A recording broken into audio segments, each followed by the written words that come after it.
The enemies of progress. So let me ask you, are you in a position to mention leaders, some politicians, who are totally the enemies of development progress in the Republic of Kenya?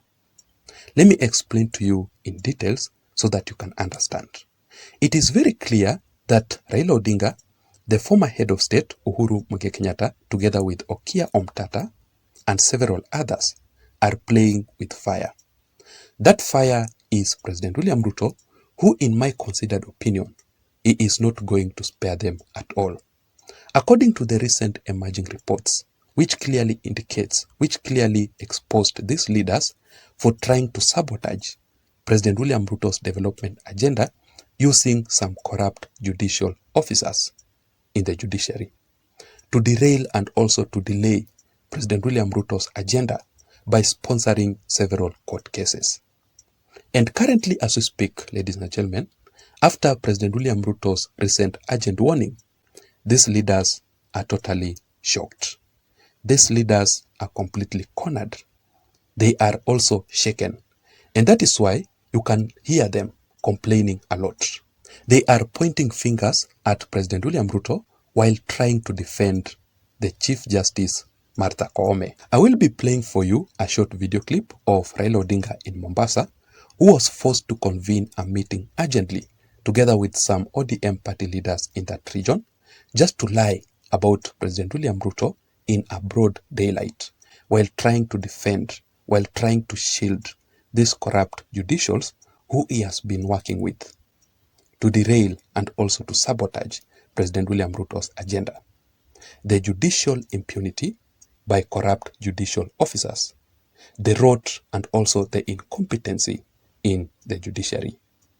And the question that I was asking myself after listening and watching Raila Odinga speaking very keenly was this: was it necessary for Raila Odinga to do that video?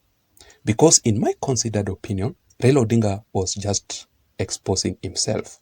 But also, I want you to watch this space, because William Ruto has always said that mambo ni matatu. I strongly believe that William Ruto is going to clean up all the mess in the judiciary. So those who are corrupt and also those who are serving Raila Odinga and Uhuru Kenyatta's political interests in the judiciary, hawana bahati. It will be not easy for President William Ruto, but eventually he will succeed with the help of legal sector. So what is going on in the judiciary? I tell guys, I've practiced law for 30 years.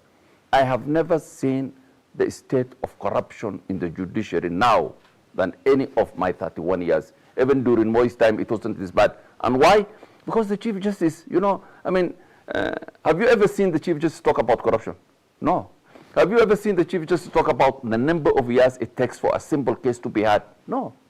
Cases are taking 5, 10 years. We think it's a problem of judges. We employed so many judges. We employed 30 judges of the Court of Appeal. The High Court has now about 200, 250 judges. It doesn't help. Why? Because the system isn't working for Kenyans. You've constantly been tweeting about CJ Koome. Do you have any beef with CJ Koome? No, I've told you so. I wish her the best, but I know she can't do this job. What is your basis of that argument? Let us not personalize this, but if you look at the performance of the Chief Justice during her tenure, I think, which is 2.5 years, show me what she has done. Show me. When she came to office, this is the program, this is her agenda. It's called the social transformation through access to justice. It's a 42-page document. 42-page document. I think 30 pages are photographs. It's a 10-page prose. You can't run the judiciary of this republic with all the problems it faces, with all the challenges it faces on a 10-page document. It just shows that she doesn't even understand what the problems of this country is. And it's a tragedy that, all the judges of this courts, none has critiqued or talked what social transformation means. It means nothing, actually. This means nothing.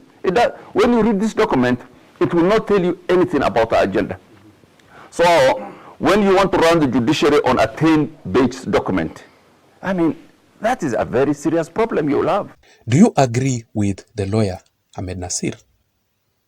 Let me also know your thoughts, your views and your opinions in the comment section down below. So I want to play for you the short video clip by Raila Odinga, which in my considered opinion, what Raila Odinga talked about in that entire video was totally lies. But before that, just a quick reminder that in case you are listening to me up to this point, yet you haven't subscribed, I'm requesting you to please just take a second or two and subscribe to this channel. You can also give this video a like. Now, if you do that, YouTube will automatically recommend this channel and this video to reach out to others so that we can grow our audience. To my returning subscribers, I really want to appreciate you so much also for your continued support, because without your support, then this channel, this platform cannot be where it is currently. You can also press the notification bell. Now, let me explain to you about the importance of pressing and activating the notification bell. It is because you will never miss out any video. Immediately I post a video on this channel, YouTube will automatically send to you the notifications updates automatically. Having said that, now let us go straight into the details. Just listen to this video, then I will be able to explain to you Raila Odinga's lies in that video. Sasa yale ambayo anafanya sasa ni vitisho. Jaribu kutisha mahakama, eti mahakama inapewa rushwa ndio watoe uamuzi dhidi ya serikali. Na anasema yeye sasa hata heshimu uamuzi wa mahakama. Ataendelea kufanya kazi yake hata dhidi ya uamuzi wa mahakama. Hiyo yenyewe inaonyesha kwamba anataka kuacha utawala ya kisheria na kikatiba na kutawala nchi hii kwa njia ya dikteta. Mtu akiongea hiyo lugha ambaye anaongea hiyo lugha ajue ile kitu ambayo anafanya. Yeye anataka nchi hii iteketee. Manake kama anasema yeye hawezi kuheshimu sheria, na Wakenya wengine walisema kama serikali, kama rais wenyewe hawezi kuheshimu sheria na uamuzi wa mahakama, kwa sababu gani sisi wenyewe tushurutishe kuheshimu? Na hiyo ni njia moja ya kupeleka nchi hii kaburini. Ndio sababu tumeambia Bwana Ruto, heshimu mahakama. Na vile vile usijaribu kuteka mahakama nyara. Ati mahakama iwe ni kama karagosi ya serikali. Wacha mahakama wafanye kazi yao kulingana na sheria na katiba vile imewekwa. Nafuata sheria hiyo. Kama mahakama imesema hii ni mbaya, heshimu. Kama wewe unaweza kukata rufaa kwa hiyo mahakama mpaka ufike kule juu kileleni huko, pale ambaye huko ni marafiki yako. So when you compare what Raila Odinga has just talked about in that particular video with what William Ruto said exactly, you can clearly tell the difference. You can clearly tell that Raila Odinga is completely exaggerating words from the real issues that were pointed out by President William Ruto using lies. First of all, according to Raila Odinga, President William Ruto does not respect the judiciary. Raila Odinga says that William Ruto does not respect the independence of the judiciary. But is that true? When you go back and listen to what William Ruto said, he made it very clear that he respects the judiciary and all other independent institutions. But also, William Ruto does not support the judicial impunity, the corrupt judicials.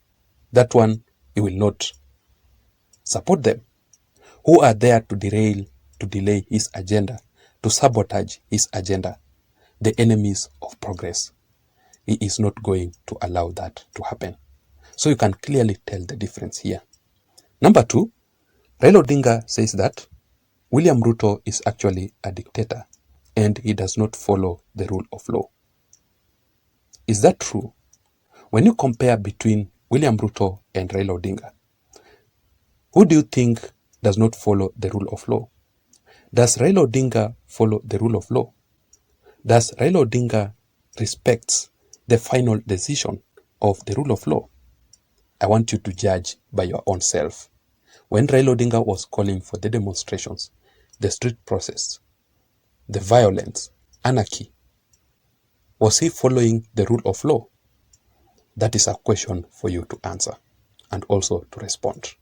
Because according to the Constitution of the Republic of Kenya, it agrees for someone to lead the demonstrations. But what Raila Odinga was calling for, it was completely different from demonstrations, which the Constitution of the Republic of Kenya talks about. There are rules and guidance about the demonstrations as well explained in the Constitution of the Republic of Kenya. So let us wait and see how things will turn out to be. But finally, Raila Odinga says that William Ruto will burn this country to the grave. Atateketeza hii nchi katika kaburi. Do you agree with that particular statement? After William Ruto pointed out these issues going on in the judiciary, do you think that William Ruto was actually on a move to burn this country down? I don't think so. So basically, what I'm saying here is this. Raila Odinga was just lying by exaggerating the real issues as well explained by President William Ruto. But to what achievement? Simply because of Raila Odinga's political achievements. Raila Odinga is taking credits from the judiciary. Raila Odinga wants to appear as a politician, as someone who is defending the Chief Justice Martha Koome. But do you think that Raila Odinga will actually achieve his political objective by doing this? Only time will tell. That is it, ladies and gentlemen. I don't know what to think. Let me also know your thoughts, your views, and your opinions in the comment section down below. Otherwise, let me see you again in my next analysis. But please don't forget to subscribe to this channel. Bye-bye.